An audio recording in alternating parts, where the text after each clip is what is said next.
This is Silicon Sports Spectator. We have seasons ending, seasons beginning. We'll laugh, we'll cry, we'll talk all things Silicon Valley sports. Thanks for tuning in. Cue that music.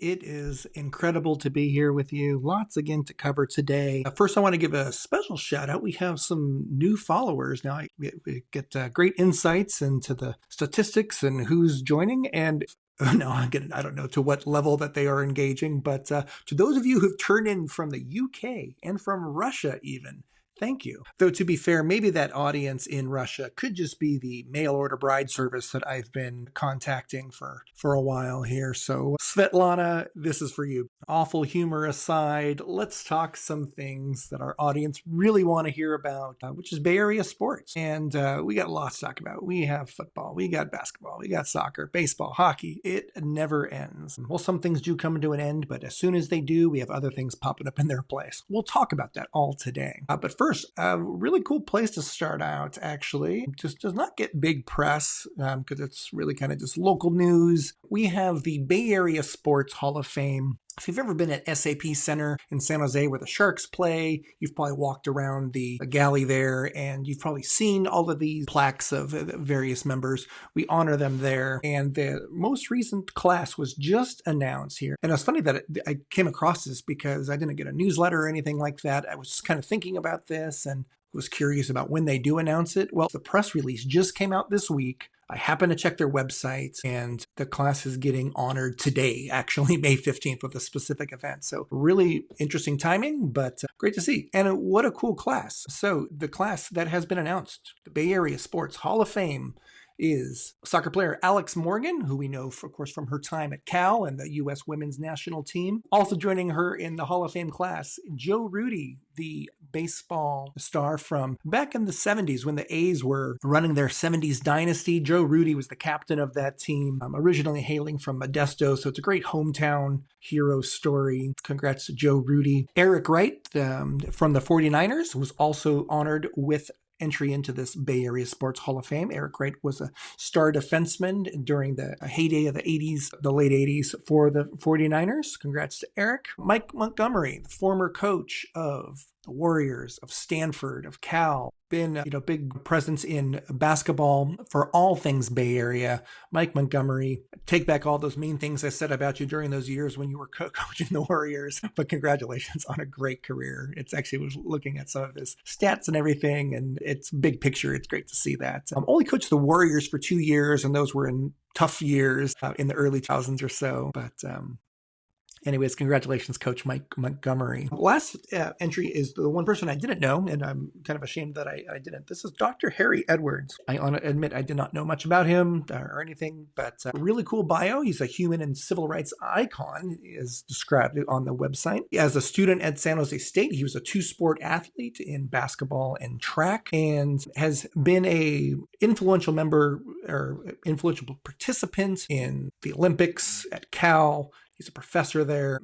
At San Jose State, he co-founded the Institute of Sports Society and Societal Change, or Social Change, excuse me. He's also been a consultant for the Winners and the Warriors organization. So big impact there. I'm anxious to hear more about his work, and it seems like a wonderful person to honor for his contributions, not just our local sports scene, but really to the international human rights community as well. Dr. Harry Edwards, congratulations joining a spectacular Bay Area Sports Hall of Fame class. Next up is we're going to chat a little bit about football. Yesterday was the NFL schedule release, but I'm not going to go into a lot of depth here because I'm going to do a special episode. I'll also record it later today, but I got a 49ers insider calling in for an interview for that one, so we'll get his take on it. I won't spoil it, but watch for a second bonus episode to be released this week, and my buddy and I will talk about all things 49ers. Other news in the 49ers camp outside of the schedule release, just that they signed their first-round pick,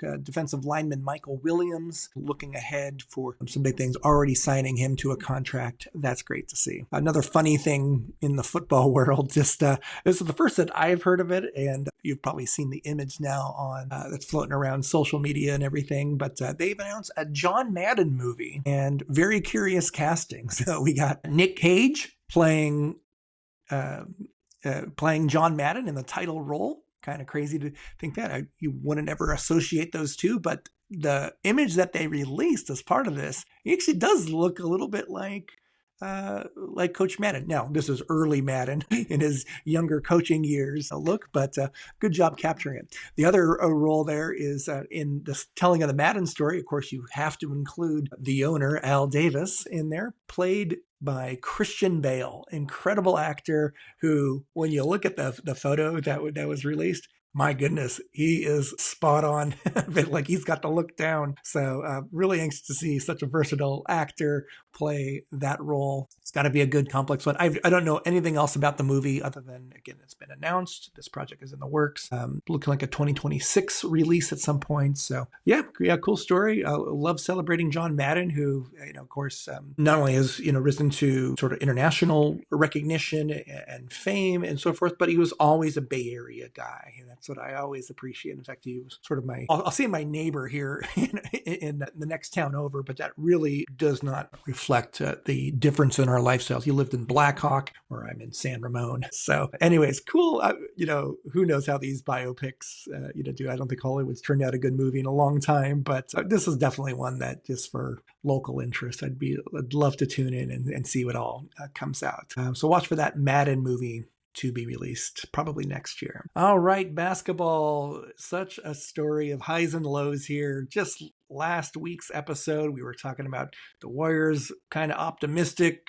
Even they had just lost Steph Curry to an injury. They had split games in Minnesota. We're kind of thinking, okay, if they can just get one in Golden State. Well, that didn't happen. And thus, as of yesterday, they are out of the playoffs. A disappointing end to really kind of a crazy season for the Warriors. We'll do a little bit of a debrief here in just a second. My knee-jerk reaction was, it was disappointing that I thought we could make a little bit more of a series about it. I'll give Minnesota credit that they played their game, controlled it. They, especially once Steph was out, they kept the foot on the gas and played great. Anthony Edwards, who I was really critical of, really stepped up, I think probably to one of the highest levels that I've ever seen him play, and doing so consistently. I think that was the thing that I had a criticism against him was I had seen, these flashes of stardom and athleticism, but I'm like, okay, this is flash in the pan kind of stuff. He would never really remain consistent. But I tell you, in this series, again, he did not hold back. In game 3, I think it was in Golden State, Warriors were ahead most of that game, kept it very close in the fourth quarter, and he was the difference maker. Anthony Edwards was, where I felt like the Warriors did everything that they could without Steph to win. It was that extra Superman effort by Anthony Edwards that put him over the top. So we'll see where he goes. I still will contend that I feel like the Warriors fully healthy at I wouldn't say originally I was more optimistic that I thought they could maybe even sweep this team. I just did not have a lot of confidence in Minnesota. Having seen how they played here and so forth, I think even with a fully healthy squad and Steph doing his thing, that I don't think it would be a sweep, but I think it would have been a very competitive series and one that ultimately we would have a good shot at doing. And I'm getting way ahead of myself here, and this is all purely hypothetical. But, again, the next round opponents in the Western Conference Finals still yet to be determined. It's either going to be Oklahoma City or Denver. Denver, I think the Warriors had a good shot against. And Oklahoma City, that was probably the one that all along I'm thinking this is the opponent to beat. It would have been challenging. They're healthy and playing at peak levels. Denver's giving them a good run, though. We'll see how it all turns out. In a 7-game series, experience matters, and the Warriors have that a lot more so than the Oklahoma City Thunder. Would have been a nice thing to have seen. But alas, that's purely hypothetical. It's not happening. The Warriors go home. Steph never got to play more than a half in that series, which is too bad. Looks like his longer-term prognosis is okay. In fact, he was slated to most likely come back for Game 6 had we made that, but too bad. We'll do a little bit of a debrief on the season here in just a minute. But I will say on a positive note here, and this is maybe a small thing to celebrate in the relative big thing, but I didn't want to end on a positive note here in talking about the Warriors. And now this is less about the team, but a cool honor nevertheless is that the Warriors PR team So this is led by Raymond Ritter. You probably have seen him as he sets up all the interviews and media relations and everything. The broadcast has called him out. Anyways, the Professional Basketball Writers Association gives out an annual award to the media relations team in the NBA. And this year, the Warriors team has won that award. So great efforts. We see it on the local broadcast, of course, just their dedication that this team does. It looks like Raymond Ritter and his team of about 10 guys or so that have earned this award. So I want to give a big shout out to Raymond Ritter and his team, Warriors Senior VP of Communications, and congratulations. I think that they are also the same team that's going to be involved with the Valkyries, so their season doesn't end. In fact, that is where we turn our attention now, is tomorrow, May 16th, the Valkyries kick off their season. Big, exciting. They split their 2 games preseason, 1 win, 1 loss, and trimmed down their final roster. And it's a small sample size, only 2 preseason games. But a couple interesting notes here about the final roster. First of all, we had 3 draft picks in our inaugural season. Not one of those 3 draft picks will be on the opening day roster. Our first round pick, Yuste Yosite, I think is going to remain international. She's only 19 years old. Didn't see her in the preseason, so I think we're still figuring out what's going to happen with her. But right now, she is not on the roster. Our second round pick got cut early. Didn't, in fact, even make it to the preseason game. That was Cheyenne Sellers. I really like this pick in the second round because Cheyenne actually had a pretty good season for LSU, and she was slated to be a top 10 pick, and then she slipped all the way to the second round. Don't really know why, and did not make the roster here. So who knows what that's about? But yeah, that was our second pick. Our third round pick also drew headlines, and that was Caitlin Chen. She became a big instant fan favorite here just in the preseason games. It was great to see her, maybe just,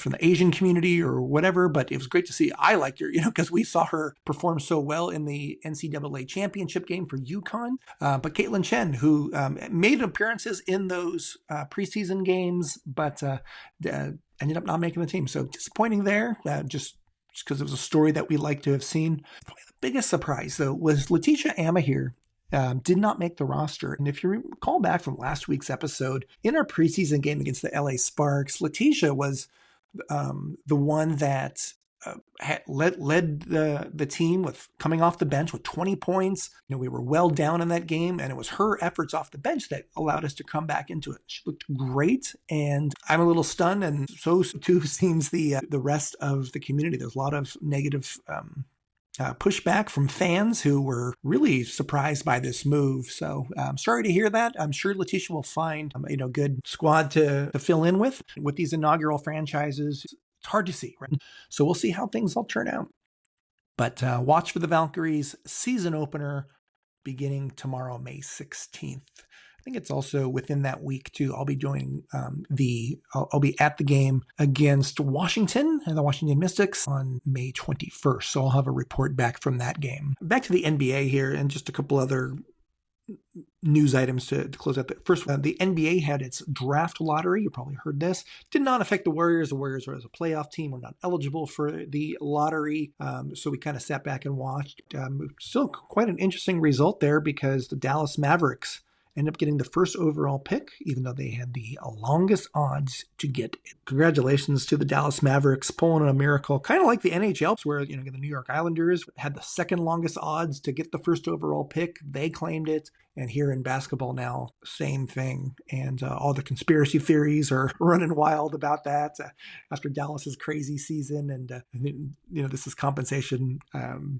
Yeah, I do always believe that story about the Patrick Ewing and the Knicks, though, and the frozen envelope or whatever it was. This one, we'll chalk it up to the luck, though. I don't know. They had the conspiracy theories are having their day for sure on this one. One last final basketball note, and we'll just kind of debrief here about the Warriors. Head back to talking about them here for a second, and just the season overall, such a roller coaster of a season where we had that very strong start. What were they, 16-3 to start the season? Looked great, going on all cylinders. And then this mid-season major slump where Steph, had a couple good games, but the team seemed to be relying on him to have these Superman efforts at every single game. It just wasn't happening. And we were really missing a second and third scorer. on a consistent basis. Defense was kind of in shambles. And then at the trade deadline, then we make the big move for Jimmy Butler, send out Andrew Wiggins, and bring in Butler. And then this big resurgence, especially on the defensive end. We make it into the playoffs, or excuse me, the play-in tournament. And then we're able to secure what was the 7th seed. All that was good, especially we won our first round against Houston. Optimistic for things against Minnesota until Steph went down with injury, and the rest was very quickly history, losing 4 games in a row to the Minnesota Timberwolves. As a whole, let's talk about, again, how the Warriors did. I actually think the Warriors, aside from the crazy roller coaster, that all in all, that this was a positive season, ends in disappointments, but I think that disappointment also, again, it's something beyond our control with injuries, lose those games, while being healthy and so forth. I think we would have been a lot more competitive, of course, having our best player in that series. But what else I want to say? I think as we look at the sunsetting years here of Steph's career, and Draymond's for that matter, it still shows that the Warriors, even in the state, I'll even call it either an incomplete or certainly not as good as their previous championship years, but that they can still be competitive with the best in the league. If the Warriors remained healthy, I think they would have given Minnesota a good run. Could have been very competitive in the Western Conference Finals. And dare I even say, if we made it to the finals, whoever that opponent would be, that I think the Warriors could have challenged. That wouldn't have been easy, but Draymond still putting together incredible Defensive Player of the Year honors. Didn't win the award, but playing at that supreme level. Steph, of course, playing at a supreme level. And these key role players, young players especially, continue to play to their strengths. Now, we quickly found without Steph Curry about how quickly those things can fall apart. For instance, I hate to pick on him, Brandon Podjenski, so great as a role player and complementing Steph, but he can't run the offense, unfortunately. We kind of saw that on full display in the Minnesota series when he had to take over. Another interesting challenge too are just all the many coaching decisions that have to be made. How wild was it that, again, Jonathan Kuminga couldn't get on the floor against the against the Houston Rockets, but against Minnesota in a fill-in role, with Steph out, he actually looked pretty good, actually running the offense. Maybe not strong enough to make a case. In fact, just today, the Warriors announced one day after being eliminated that they're going to shop Jonathan Kuminga. Now, Kuminga too, I think we missed an opportunity here at the last trade deadline. There, he was definitely part of the rotation at the trade deadline. I think we were probably at too high of an asking price, is my guess. But now I think his stock has probably gone down a lot. And so if the Warriors are looking to do a sign and trade, you're probably not going to get as much now as you may have done at the previous trade deadline. It's all hindsight. Going to be really anxious to see what happens with Kuminga. I'm okay with him, parting ways. I'd love to see what we get out of it, for it. I think that will be the real tell here about what kind of return we can get in a sign-in trade for him. And it's too bad. He was a great lottery pick for us. Came in as a 19-year-old, won a championship in his rookie year, and playing in a role too where he had a little bit of influence. His business team that is probably, I think they're looking for superstar money, and he's just not that, at least not yet. And that could just be, honestly, maybe he just wasn't a good fit for our system. I could definitely see that. I think he has the talents, but just hasn't worked out to where he can be consistently playing. I thought he was, my other observation about Kuminga is that he played better when he started games versus when he came off the bench, and just wasn't a starter in the Warriors system. Now that's tough because, again, he's essentially playing Draymond's role, but plays a very different game than Draymond. And again, all offense, and they wanted him to do more on the defensive end of the ball, rebounding, and that's where we didn't get consistency from him. We'll see where it goes. Other players, too, was Moses Moody, who had been our 5th starter in the star lineup at the end of the year when, we're surging, pretty much vanished in the playoffs. Key minutes during the Houston series, but then was almost unseen in the Minnesota series. I don't know what his contract situation is. I think we still have him under contract, but what's his future going to be? Otherwise, we look at some of the key role players in our league who become free agents. Off the top of my head, I think we have Kevon Looney, a longtime veteran he was still so important. I always loved when he got minutes in the playoffs because he always seemed to play well against Steven Adams or against Julius Randle and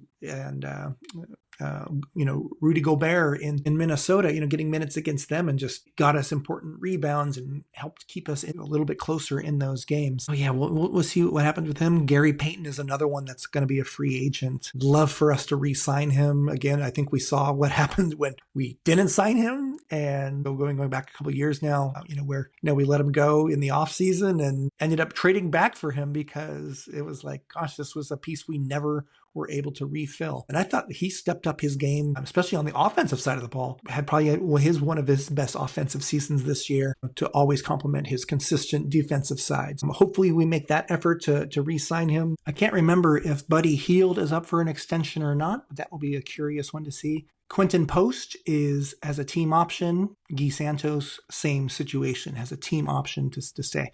Both of those young players, Post and Santos, I'd love to both to see them come back again, just especially in their very young careers. And I'd love for them to continue their growth. So we'll see. Now, addressing trade rumors and things like that, there's been this hint that maybe they'd go after Giannis Antetokounmpo. They may want that. It would be great to capitalize. Everything was kind of based around Steph's last couple of years here is, maximizing this window for a championship. Maintaining Jimmy Butler, of course. So we have that locked down. The Kuminga question, what we're going to do there, and what we can get for him if we do indeed trade him. Antetokounmpo, of course, who doesn't want an all-pro player that scores a bunch, plays defense, all that, just has a big impact. But the fact of the matter is the Warriors don't have enough to trade for that. That would have to be a trade. The Warriors don't have enough, especially with the likes of San Antonio and Houston have tons of assets to trade, cap room. So I don't see that happening. However, there is another player on the Milwaukee Bucks I wouldn't mind seeing, even if we just get him for a couple years or so, and that's Brook Lopez. And he's getting up there in age, but at the same time, it would be nice that he come back to the Bay Area. Of course, he started his college career at Stanford, so I could see him being a good fit. Either whether Kevon Looney stays or goes, but could he play a similar type of role to that or complement a role to that? But I'd love to see us strengthen, defensively. He's not really as big of an offensive threat, though he just spread a little bit because he'll take a jump shot or three-pointer every now and then. But that was one rumor that did kind of catch my attention. It seemed to be, a business-friendly deal as well, too. I don't know if I'd love to get us another superstar. I don't think we have enough cap room or owner interest to go above that cap. Though, Kevin Durant, if you do want to call us, just saying, where have you succeeded the most? We'll take your call, I promise. How crazy would that be? All right, enough basketball. It's hard to talk about that. We'll now switch over to soccer. Earthquakes, a couple matches here. Last weekend, they played Colorado that they beat 2-0 in a shutout. Great looking team effort there. And then just yesterday, the game of the season, at least the one that we circled on our calendar when we got the schedule, Inter Miami, Lionel Messi comes to San Jose, and in an incredible action-packed game, Quakes and Inter Miami come to a 3-3 draw in a back-and-forth game. Absolutely nuts. As I was turning on this game, it was funny. I was just a little bit late turning on the game, turned it on in the third minute, and guess what? It was already 1-1. Inter Miami had scored in the first 40 seconds. Quakes quickly respond with an equalizer in 2.5 minutes into the game. So this crazy back and forth, and it was kind of this very ugly start for both squads, but it was still a good back and forth game. A shout out to our local San Jose State product, Bo LaRue, for yet another really strong performance. In fact, the league even honored him. MLS honored him with one of the man of the matches or whatever for that. So Bo LaRue had a goal in this one. Just really impressed as a young player. Played San Jose State, played it for the Santa Cruz minor league team, and then not only made the team on the Earthquake, but was getting good consistent minutes. I think he started almost all of our matches for the season, and looks good. So Earthquakes are now 7th in the West, so in a playoff position. They're the highest scoring team in MLS right now across the board. The offensive side of the ball is definitely doing its thing. Now we need to figure out the defensive side a little bit and preventing more scoring. So great job, great effort. Lionel Messi did not score in the game. Maybe he had the primary assist on the first goal, but definitely had an impact out there at the very end of the game. Kind of got into it with the coaches and some of the players and so forth. There was talk that maybe he'd even earn a red card for that. He did not. He ended up just getting a yellow card at the end of the match. for the fans who shelled out big bucks to go to that game at PayPal Park, you definitely got your money's worth on it. It was really fun to watch, and I hope that the rest of the MLS world tuned into that one. Anytime Messi comes to town, all eyes, are on it. And it was cool that game was at PayPal.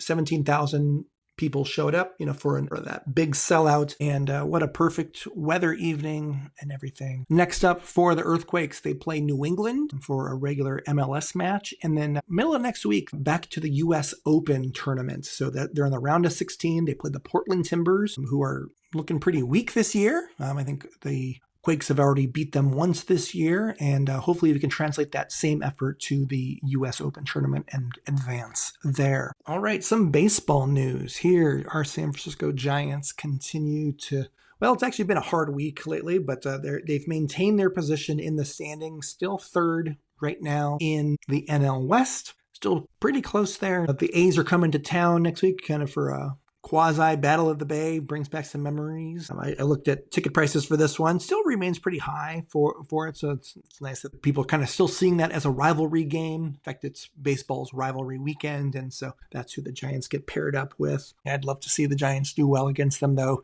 All these years past, I always said I'd root for the Giants except for when they played the A's. And this year, I think my allegiances have changed. It's just hard for me to root for the A's again, just very hurt by their departure. In the Giants, though, a couple of things I did want to call out just from their performances last week. They were on the road in Minnesota, got swept there by the Twins. Tough. Shout out to my buddy Karen, who was at those games and traveled to Minnesota and saw this unfortunate sweep. Karen, I'm sorry that you had to endure that. We'll have to get you on sometime here about your experience in Minnesota. But a couple things I did want to call out, though, just in the past week or so, that's on Korean Heritage Night, how fitting and perfect it was. Our boy Young-Hoo Lee had a 3-run home run for the Giants in that game, much to the delight of our fans who showed up to celebrate the Korean heritage stuff. Great stuff. Also a cool accomplishment. Christian Koss beginning now to make his at-bats, had his first career home run, and it was a big one. It was a grand slam. So Christian Koss, congratulations. Here's to a phenomenal career. Good luck to you and the Giants as they remain competitive. Next up with the A's. Two more baseball items. The first, I wanted to give a quick shout to the Oakland Ballers, whose season opens up May 8th.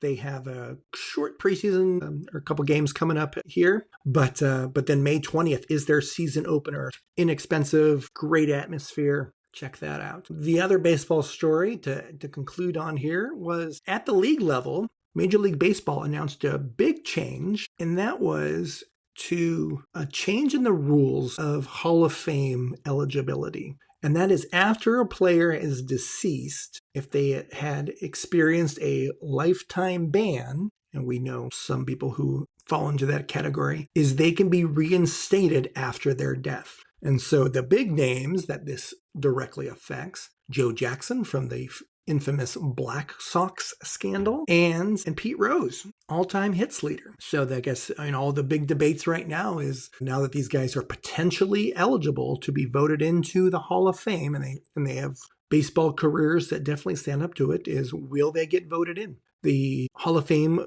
for baseball, of course, is voted upon by the Baseball Writers of America, and I've been really critical of their selection in the past because I feel, they completely blackball people that have, these spots on their record. I think they're trying to adjudicate too much morality into this, when if you just look at it from a pure baseball standpoint, that, these players not only should be involved, but tell the full story. By not having them in the Hall of Fame, you're not telling the story of baseball. And, so I am all for having Pete Rose, Joe Jackson, any steroid users from that era. Again, these are people from my boyhood, that's whether it's McGuire, it's Bonds, whoever was implicated in those things. If they are deserving by stats or whatever, these are all valid statistics and we saw it with our own eyes, they should be in the Hall of Fame.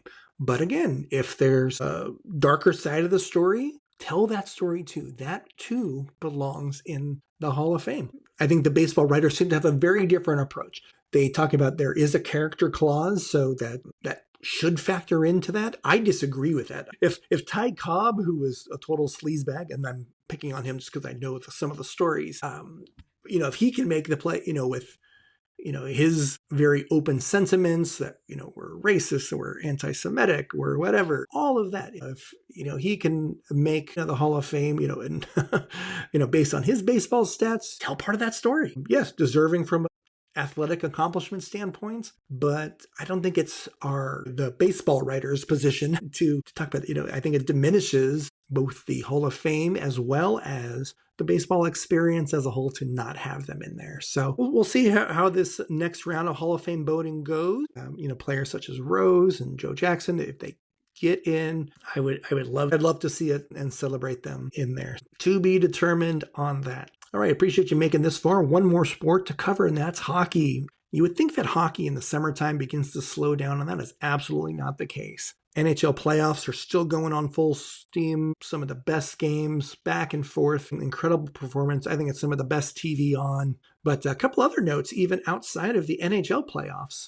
First off, International Ice Hockey Federation for World Cup of Hockey, whatever they call it. This is the international series, so we have several Sharks being represented in this tournament. Macklin Celebrini on Team Canada. Team Canada looks phenomenal right now. I think they've only allowed a couple of goals in 5 games and remain undefeated in that tournament. Celebrini is almost an assist a game in there, had a goal in one of the games, so he's performing well. It's great to see him, just playing and getting additional experience here. Will Smith on Team USA has not scored a goal yet, but I've seen he's had multiple assists and a lot of good effort there. The U.S. did have a shutout loss to Switzerland, but aside from that, remain doing pretty well. I think that was their one loss out of 5 games. So that tournament continues on right now. On Team Sweden, I saw Alex Wenberg had a goal in one of the games. So Alex is doing pretty well down there. Nice to see him working in the offseason for his native country. In the AHL, this is the league that the Barracuda, I failed to cover this last weekend when it was news, so I apologize for getting it late, but the Barracuda were eliminated by the Colorado, whoever they are.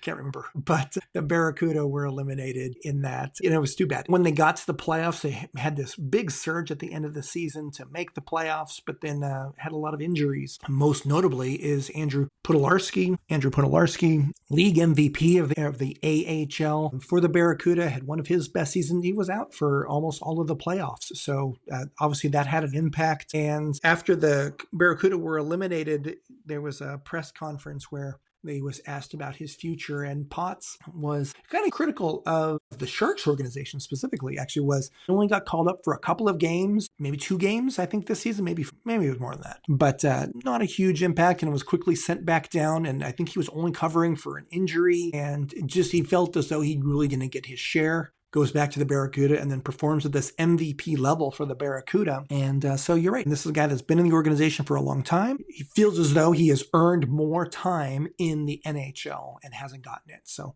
we'll see how it goes. Again, I agree that he has done everything he can at the AHL level. He's shined in that league, winning MVP this year. Can he crack the roster next year, especially as we're retooling with so many young players? Just today, the Sharks signed another forward from the KHL, the Russian league. So all my Russian fans that are tuning in, maybe you know this guy. This is Igor. I can't remember the long Russian name, starts with an A.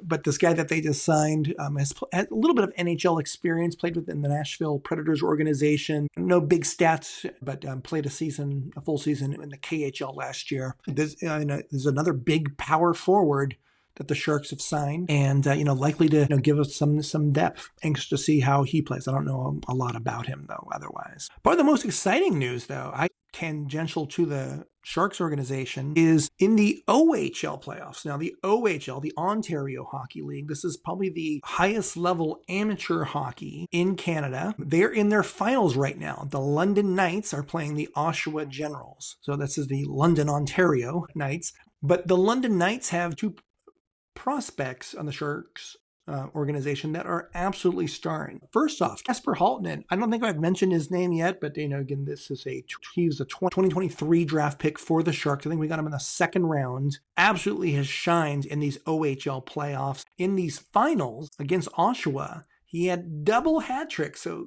hat tricks in games 3 and 4, as the London Knights have now taken a commanding 3-1 lead in that series. They play for the championship tonight. A win gets them the trophy to win the OHL. But aside from Casper's big performances here in the finals, we got to give a shout out to our number one prospect on the defensive end, Sam Dickinson. My goodness, I'm so excited for this guy. I think he's going to make the Sharks a roster next year. He's going to turn 20 in a couple of weeks. Top defenseman in the OHL as a teenager. He is the Sharks' top-rated prospect. He was our first-round pick after Macklin Celebrini last year, and has absolutely starred for the OHL and the London Knights this year. Set records in this postseason for the OHL for scoring by a defenseman. Probably going to get the playoff MVP if should they go on to win there. And the kid's 19 years old as we speak, and about to turn 20 years old. Probably going to make the Barracuda, next year, but I think he's going to contend for a position on the Sharks too. How cool to see. This guy is a star in the making, and he's coming, folks. The future is teal, so watch out for that. One more honorable mention in hockey, shifting gears just back to the NHL playoffs. I want to give a shout out to former Sharks. Mikael Granlund just had a hat trick the other night for the Dallas Stars, in a really great series. Stars currently have a 3-1 series lead over the President Trophy winning Winnipeg Jets. Can they close it out? Mikael Granlund game was incredible. I'm so happy for him. If you recall, the Sharks at the trade deadline this year moved Mikael Granlund, then our leading scorer, to the Dallas Stars. Got some draft picks in that deal. Here's always what I thought. And if Mike Greer could pull this off, I would give him absolute honors till the day I die. And that is, Mikael Granlund's going to be an unrestricted free agent at the end of this season, as he's performing great for Dallas. Is there a chance the Sharks actually re-sign him? And maybe that was even the plan all along. I'm really anxious to see. Now, Granlund's stock has probably risen a bit in these playoffs, and based on his performance in Dallas, and even from his time with the Sharks where he really started. But he was so beloved in the organization. I would love to see if the Sharks at least made an offer for him as he approaches this unrestricted free agent status. If that was the plan all along, Mike Greer, GM for the Sharks, my goodness, I would applaud you forever. That would be so cool. I think you would have a wonderful reception back in the locker room. He has proven to perform well in this organization. I think there's a chance we at least make an offer. We'll see where it goes. I bet Dallas will want to keep him, especially as they continue a deep run here in the Stanley Cup playoffs. But we'll see. All right, that was a lot to cover here today. Thanks again for tuning in, especially to my new international friends for calling in. Don't forget that I'm going to follow up this episode with a special interview to talk more in depth about the 49ers and their NFL schedule. Tune in for that. My buddy Jeff is going to call in for that. Longtime Niners faithful fan. As always, like, subscribe, comment. All those things are important for this channel. Do what you got to do. I appreciate you. Silicon Sports Spectator. I'm Joe. We're out.